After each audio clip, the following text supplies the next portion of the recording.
Non-Monogamy Help is a podcast where your questions about open, non-monogamous or polyamorous relationships are answered. Our host, Lola Phoenix, will consult a licensed therapist with over a decade of experience to address your problems. Names and locations have been changed or censored to keep your questions anonymous. You're listening to Non-Monogamy Help, the podcast. Hello and welcome to episode 170 of the Non-Monogamy Help podcast. I'm Lola Phoenix. Please send your questions to ask@nonmonogamyhelp.com and they'll either be in the podcast or the column anonymously. You're more than happy to let me know which one you prefer. If you want to read the columns and listen to all the podcasts, you can go to nonmonogamy.help. Sign up to the early emails that I send out on Wednesdays by going to nonmonogamyhelp.com/email. And you can follow the column on social media and Instagram at nonmonogamyhelp and on TikTok at nonmonohelp. Not really on X anymore. Don't know if I'm going to join Blue Sky. I feel like I'm being dragged into it, but who knows? I don't know. Anyway, you can subscribe to the free tier or the podcast shoutout tier by going to nonmonogamyhelp.com/subscribe. And if you join the podcast shoutout tier, then I will, with your permission, read your name at the end of the podcast. All right, let's get to this week's discussion question. If this is the first time you're hearing this, every week before I read the letter, I put forth a discussion question that you can use with your friends, partners, metamours, or anyone to get to know them a little bit more. I also answer it myself briefly to give you a little bit of context. This week's discussion question is another Otter Being Polyamory conversation card question. They're super cool cards you can use to talk to people about different polyamorous subjects, and they're really interesting, and they're much better than some of the discussion questions that I've had in the past. This week's discussion question is, if a partner cheats on you or breaks an agreement, how can they best communicate this? And what do you need to restore any damaged trust? So I think for me, this depends on the reasons why they cheated. I kind of define cheating as hiding anything. So it doesn't even have to be that they've actually done something with somebody. It's, hiding things. If you're hiding something from me or lying to me about it, then that to me is cheating. And I think it would depend on why they did it. And because there are sometimes cheating that happens because the person likes the wrongness of cheating, the verboten aspect of it. And I think that's a lot more complicated to fix than if somebody did something and they were kind of afraid of telling you because, I'm not, to be honest, I'm really not happy with that either, because I really don't like being treated like I'm, somebody's walking on eggshells around me, or I'm need to be wrapped in cotton wool, or that I can't handle things. It really makes me feel patronized. So I would really, really hate a situation where somebody was basically, I didn't want to tell you because they didn't want to deal with my emotions. And that would really, really frustrate me, really, really frustrate me. So I'd really, really struggle. But I think we would just need to talk about why it happened. I can understand putting off a conversation and being really worried, not sure how to start it, not sure how to deal with conflict. I can totally understand that. And ending up hiding or lying about something just because you put it off so badly that it ended up being that way. But I wouldn't, it would just depend on the reasons why. And then we could talk about why that happened and how we can prevent that from happening again. That's what I would do. So let me read the question again. If a partner cheats on you or breaks an agreement, how can they best communicate this, and what do you need to restore any damaged trust? By the way, these cards you can get if you go to nonmonogamyhelp.com/cards, and you can get 10% off using non-monogamy or non-mono help at checkout. Good Lord. Anyway, let's get to this week's question.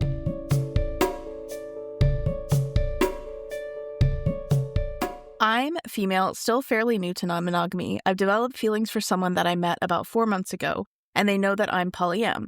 This might be a question inside of a question, but I've read that non-monogamy and polyamory are different. But I've also read that some people use it interchangeably just because the term polyamory is more widely known. Is it an accurate way to use both terms? I told him about 4 weeks ago that I really like him, and he let me know that he's A, not able to do long distance, and B, a serial monogamist. We're still friends, and I've been moving on from my feelings. In a turn of events, we had sex about 2 weeks later. I guess my question is, do you have any advice for navigating this dynamic of a relationship? I think I'm ultimately okay with what happened, but I'm not sure how to move forward from the feeling of, if only our relationship styles matched, maybe then I could love you the way I really want to.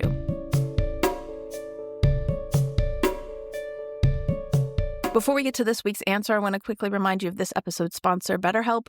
Quite often in a lot of my columns and podcasts, I encourage people to seek a polyamory-friendly therapist. And for a lot of people, looking locally for a therapist who might be supportive of polyamory can be impossible or out of their budget. BetterHelp allows you to find therapists online that you can send messages to at any time of day. And they also do offer some financial aid and some insurance. That's a word. They have the option to use insurance in some cases. So check it out. You can get 10% off your first month by using the promo code non-monogamy-help at checkout or going to betterhelp.com/non-monogamy help. Let's get to this week's answer.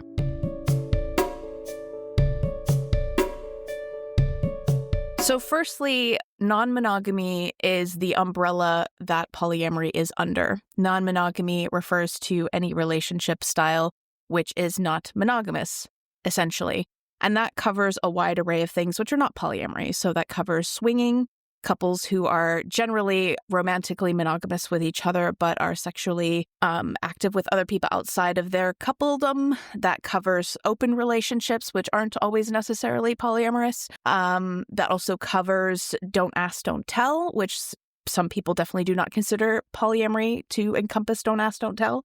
So non-monogamy is like the general umbrella. And then polyamory is specifically being interested and wanting to have more than one romantic relationship. And relationship anarchy kind of subverts all of it in a way. Although some people consider relationship anarchy to be part of polyamory, relationship anarchy instead suggests that we don't prioritize romantic relationships over other relationships. So relationship anarchy is also kind of sitting outside of that. So those are the differences between non-monogamy, and I think relationship anarchy would be considered a form of non-monogamy sometimes, but I think relationship anarchy kind of stands on its own because the point of that is to sort of say, well, I don't think that romantic relationships should automatically be prioritized, and I don't automatically prioritize them, whereas non-monogamy doesn't necessarily include that. But that's kind of the difference between those things. I think that if you are intentionally wanting to have multiple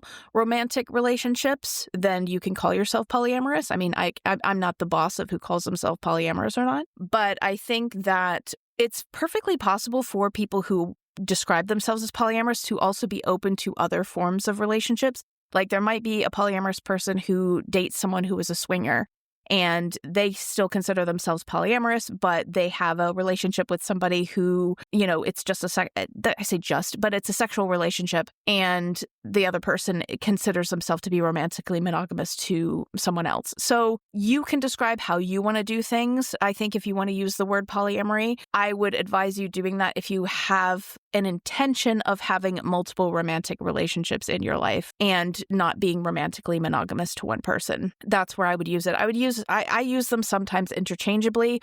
Definitely, I do use them more or less interchangeably on the website. I try to, when I'm talking about polyamory specifically, to focus that on multiple romantic relationships rather than, but I give advice about swinging, about open relationships, about don't ask, don't tell. That's the reason why it's non-monogamy help, because I'm not only giving advice to polyamorous people, but polyamory is part of non-monogamy. So I hope that explains that. When it comes to this situation, it's so interesting because I think a lot of people would tell you, don't go there. This person's a serial monogamist. That this relationship is destined to end. But all relationships are destined to end. All relationships will end at some point, either because you die or because the other person dies or because you break up. That is the ending of all relationships. All relationships end. The difference in this case is that you have a better idea that this relationship for sure has an ending that you can expect, which isn't necessarily the case for a polyamorous relationship. This person's a serial monogamist. That they are at some point going to be interested in having a monogamous relationship with someone. I assume that by being a serial monogamist or by being monogamous, they have some interest in a kind of relationship escalator type deal where they want to move in with somebody, marry them, etc., and so forth. So what it is that they're aiming for. That you're not aiming for that. I don't necessarily personally think that just because you are incompatible in terms of your long-term plans, that necessarily means you can't have fun in the short term. As long as both of you are capable enough to understand that this is for the short term, and maybe you can set some ideas around that.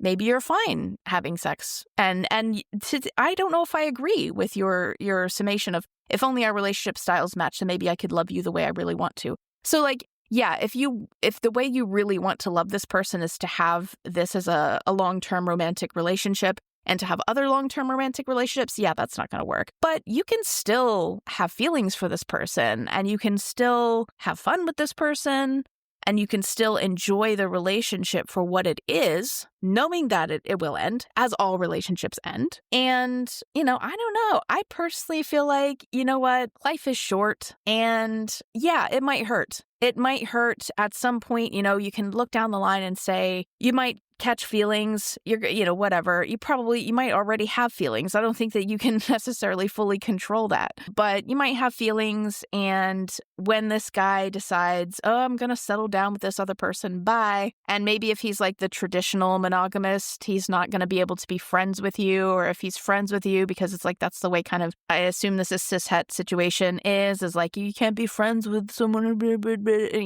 I mean, maybe he's not like that, but like, you get that kind of typical thing where he's going to distance himself because you've had sex, and his new wife is probably going to feel weird about you being friends since you had sex before, because that's not a thing that cis-het people do. You might get that typical thing that happens, but that will suck. That will suck. That will make you sad. You'll be crying. It's, make you eat some ice cream. Like, yeah, it's going to suck. But there's all sorts of ways. There is a buffet of ways that life can suck, which may be coming down the line for you. Not to be like extremely pessimistic, but what I'm saying is that also you could get hit by a car tomorrow, have a concussion, have a serious brain injury, and then be spending the next 8 months in the hospital trying to recover. Like anything. Life is a smorgasbord of tragedy, but it is also a smorgasbord of fun and great happy things. Like there's so many things that could happen to you. There's so many different ups and downs you really have no control over. You really have like absolutely no idea what's around the corner for you, and that's quite scary and quite unpredictable. But this situation, what's going to happen. And I just think like if you vibe, if you're having a good time now, like I don't know, personally I think go for it. Like look down the barrel of the gun of sadness and heartbreak and accept that like, yeah, it's going to hurt later on, it's going to hurt. But that's a problem for later you. And unless you feel like taking this with a grain of salt, if you have no support network, if you know that it's going to devastate you, if you know that you're the type of person to where this would be a severe mental health blow, then obviously, yes, don't do it. Like, take care of yourself. But I just think, like, if you feel like, you know what, yeah, I'm going to be a bit sad. This is kind of how I feel about crushes sometimes. And like when I don't get attracted to people very often. And so when I get attracted to a person, like, first of all, I'm excited that I'm attracted to a person again, because I'm like, there are times when I'm like attracted to somebody and then it doesn't work out, or they turn out to be a dick or whatever. I get really sad because I'm like, great, I'm never going to be, I feel for a little bit of time, I get like kind of melodramatic and I'm like, I'm never going to be attracted to anyone else again. My life is over. I'm just going to keep thinking about this person that I'm attracted to and they're a dick and I'm just going to be sad. Like I think that way. And so it gets quite sad. And then when I'm attracted to somebody new, I'm like, oh, I'm attracted to somebody again. I get those fun, happy, butterfly, exciting moment feelings and I love it. And I've been in positions where like I don't have to have anything result from it. Like I think societally, when we have like a feelings of attraction to people, there's this cultural expectation and this thing that's put on us that like you have to resolve it somehow. Like it has to end in something. And if it doesn't end in something, there's a failure or whatever. And I don't feel that way. But like I look realistically at my attraction, and sometimes that person's monogamous. Sometimes that person is completely unavailable to me. Sometimes I know that I'm having this attraction because I'm getting one side of a person and I don't know who they are really. Like I really don't know who they are. And I've had many, many cases where I have been attracted to people and they've turned out to be total dicks. Like it happens. So, but I could look at these feelings and I could go, oh no, I'm attracted to somebody again. It's not gonna turn out well, and I could make myself miserable about it. And especially if it's an attraction to somebody who like I have no real way, like especially if they're monogamous, and I know that it's not gonna work. Even though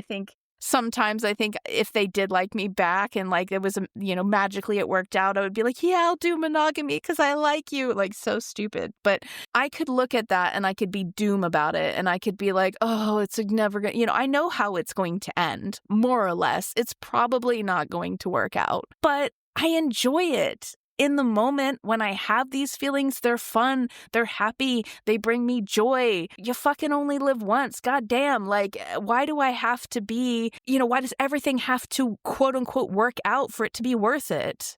And that's one thing, like, I've had like my journey of being like really annoyed with Dan Savage and being really dramatic about it. And I'm not so dramatic about it. And I always really have admired like his work over the years and been a little whiny about it now and then. But the thing that I've always consistently really loved in terms of his, like, the things that he's said is this idea that, like, why is a relationship only successful if one of the people in it doesn't make it out alive?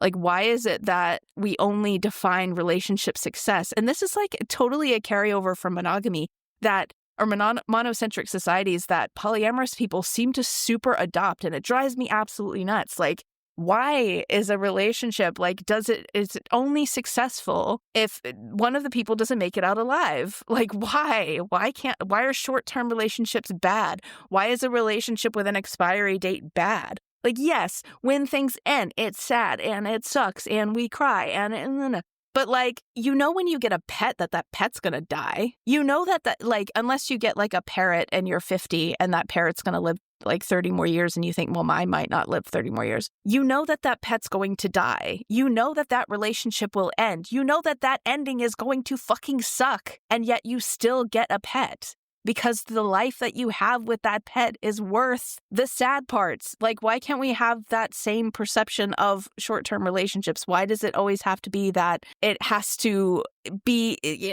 have one specific ending to be successful? You can love this person if you want to, just be a little bit wary. Like, don't, I have been in that situation where I really like a monogamous person and I'm like, maybe I could do monogamy, like, don't sacrifice your own feelings and choices and what you want to keep the relationship 100%. But like, just because it's not going to happen long term doesn't mean it's not worth it. Doesn't mean it might not be fun. Like, why can't you have, like, what if it's fucking short, man? I don't know. Like, I just think clearly you've got some chemistry going on. It's not able to do long distance. Maybe you can have something. Maybe it's not the relationship ideal you've dreamed of. And maybe it's not that you're going to get married and live a life on a farm and have 1 billion children or what the fuck ever you want. Maybe that's not the end goal of this. But that doesn't mean that you can't have fun or have some enjoyment. Like,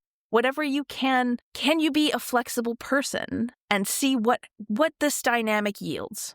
And can you, again, I'm not saying like, I'm not saying polyamory is an excuse to have multiple semi-sustaining relationships until you reach a level of permissible stasis. That is not what I'm saying. I'm not saying like, okay, take a little bit of this one, and when you get a little bit from this relationship until you reach a whole person. That's not what I'm saying. And it's not like a Polymon, gotta catch 'em all situation where I've got my fire Pokemon and my earth Pokemon and my metal, like, that's not what we're doing. But be a little bit more flexible. See what kind of things, examine your own expectations. If you think you're getting to a point where you're like, I'm unhappy or I'm resentful because I'm wanting more that from this connection than this connection can give me, then yeah, 100%. Like, you can totally decide, you know what, this isn't it. You can't do long distance. I want a little bit more than this connection can give me, so I'm gonna out. That's fine. That's fine. That's totally fine. But I also think that sometimes we can look, and I've done this with friendships, to be honest. Like, I had a really hard time in my life because I had an idea of what a good friendship was, like a very specific idea in my head that, like, a friendship needs to look like this, and we need to communicate this many times a week, and I need to be invited over to their house this many times a week. And my inflexibility in the expectations of what a close friendship should look like meant that I was actually ignoring a lot of the people who were being reciprocal and who were reaching out to me, but just weren't reaching out to me in the frequency that I thought a deep friendship should have. And when I was able to challenge my expectations a little bit and go, actually, maybe my friendship with this one person, like our dynamic and our way of being and interacting, is not super frequent, but that doesn't mean that person doesn't give a shit about me. And that doesn't mean I have to judge this connection and go, well, this isn't worth having at all. It's like kind of like an all or nothing thing. Like this, it has to look this way or I'm not going to even bother. Like, don't get me wrong. I do care about reciprocal relationships, and I'm totally not saying to tolerate someone like not giving you the time of fucking day. Absolutely not. But I have, because of those structures and those ideas of like, this is what an ideal relationship has looked like,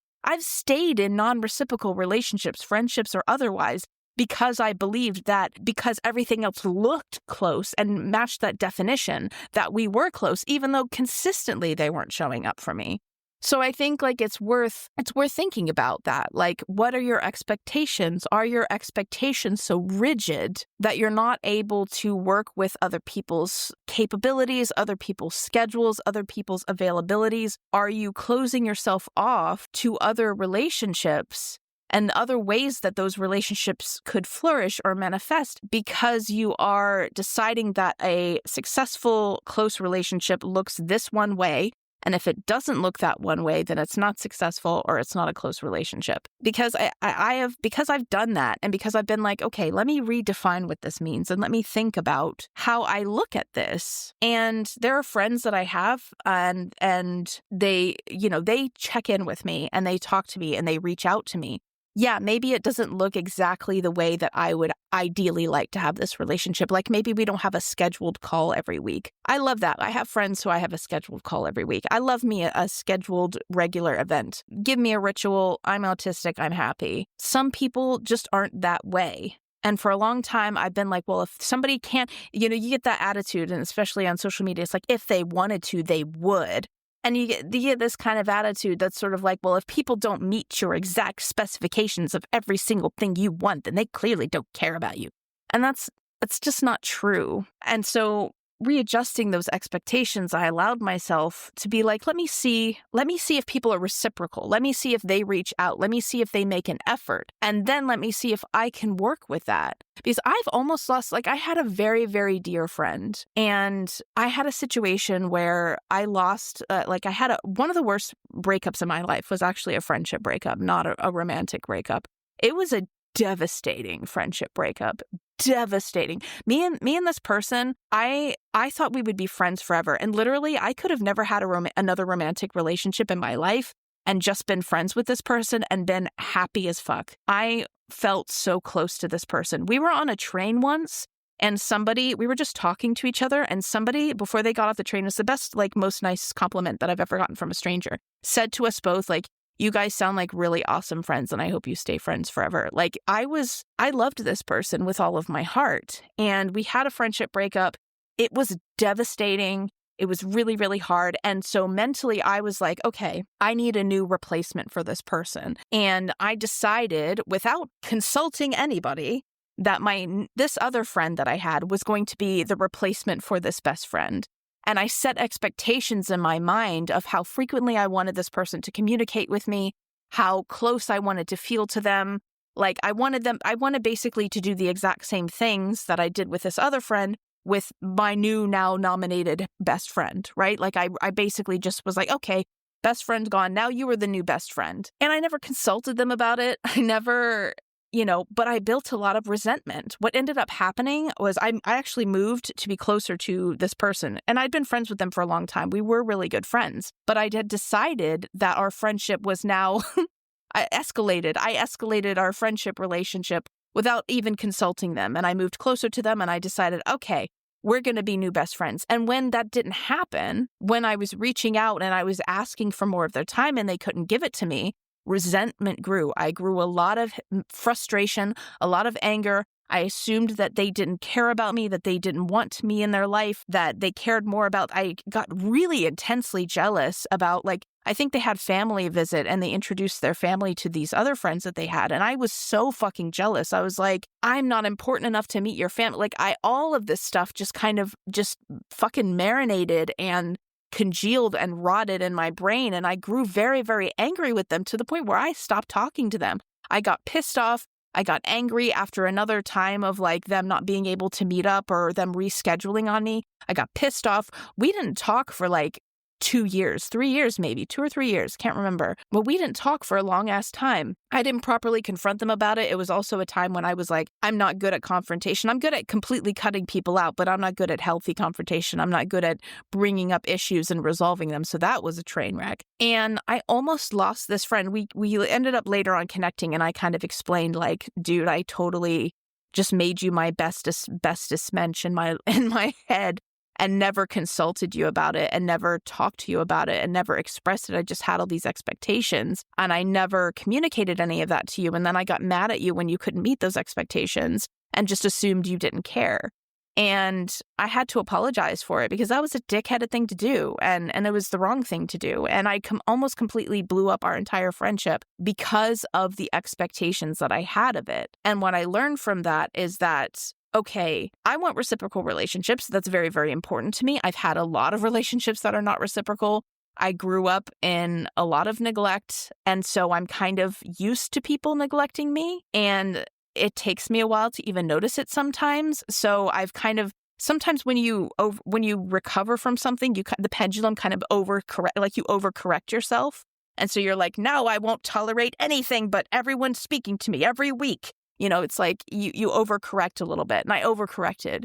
And now I pay attention to the people who reach out to me. I pay attention to the people who make an effort. I pay attention to that. And instead of getting mad at the people who don't reach out to me, instead of getting mad at the people who don't reciprocate, I instead lean into those relationships that do offer me reciprocation. And what ends up happening is, instead of spending more energy trying to get those people who don't reach out enough for me to reach out more, I then lean into relationships that actually do bear fruit, I guess is like the wrong way of saying it. But like, do you know what I mean? Like, you spend less time, wasting less time on people who just don't have the energy for you for whatever reason. It doesn't have to be personal. And you spend more time on those relationships who do. Anyway, that's a very long way and long-winded way of saying, can you be that flexible? Can you accept what this can be for what it is? And, understand that, yeah, you may be sad when it ends. But again, there's lots of different situations in our life where we enter into, like, all of your relationships are going to end one way or another. So you can't prevent that from happening, and you can't prevent heartache, and you can't. So can you, in this situation, enter into this dynamic and have it be an overwhelming positive temporarily for your life? Maybe it'll be a little bit negative when it ends, but as I said, we get pets. Pets die. We know they're going to die. It doesn't mean you don't get a pet. When you watch a movie, you know the movie's going to end. Doesn't mean you'd never watch a movie. When you watch a TV show, you know the TV show can't go on forever. It's going to end at some point. You don't not get into any TV show because of it. So can you approach it with an idea of like, okay, this is going to end at some point. How can we, and talk about it? Like, don't pretend like it's not going to happen. Like, talk about it with this person. Do you want to just hook up? Do you want to spend time together? What do you want to spend time doing? Can he let you know? Like, does he know when he gets, in with in a monogamous relationship with somebody else? Is he going to be weird around you? Is he not going to be able to talk to you because you've had sex? Like, ask those questions. Figure that stuff out now. He might not necessarily know. He might not have any problem with staying friends with you, but his new partner might, because people are like that. And ask what would happen in that situation. Like, talk a little bit about it and see where you land. But I don't think just because someone's a serial monogamist, as long as you're not sacrificing what you want, as long as you're not the type of person that's going to be like, okay, I'll be monogamous with you, and damn well sure that that's not what you freaking want, I'd say go for it, because you only live once. Why the fuck not, But yeah, I hope that helps, and good luck.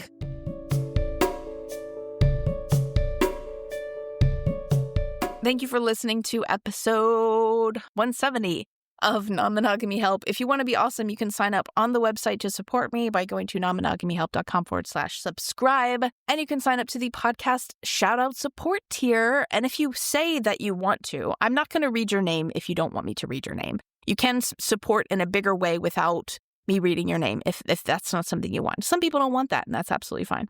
But my current podcast shout-out supporters are Ermi, Mike Kender, and Matios Caden. If for whatever reason you can't support economically, because I understand, there are some things you can do. You can subscribe to the free tier by going to nonmonogamyhelp.com/subscribe. There is a free tier, and then you'll get the episodes and the columns in your inbox on Fridays. But if you want it in Wednesdays, there's an early access email. Ooh, fancy. at nonmonogamyhelp.com/email. And then I also send out like little announcements, like when I have new books and stuff, and you do little discount codes. There's little benefits there too as well. If you want to help me get the word out about the podcast, take a screenshot and share it to your stories. You can tag me, all sorts of stuff. I will happily say thank you so much and share that. You can also rate and review the podcast anywhere that you get your podcasts. If you rate it on Apple or iTunes or whatever the fuck it's called, please let me know, because I don't get any notifications about that. It's nice to see things like that. I appreciate it. And anyone who has reviewed or said anything nice, I'm terrible at accepting compliments, but I try to be better about it. But thank you so much. I really, really appreciate it. All right, that's all for this week. You will get this is episode 170, so there will be a break. So you will get a new column on December 5th, and you will get a new podcast on December 12th, because I'm taking the next week off for a break. So it's a good time to join the subscriber list, because I probably send out some coupons. Anyway, thank you again for listening.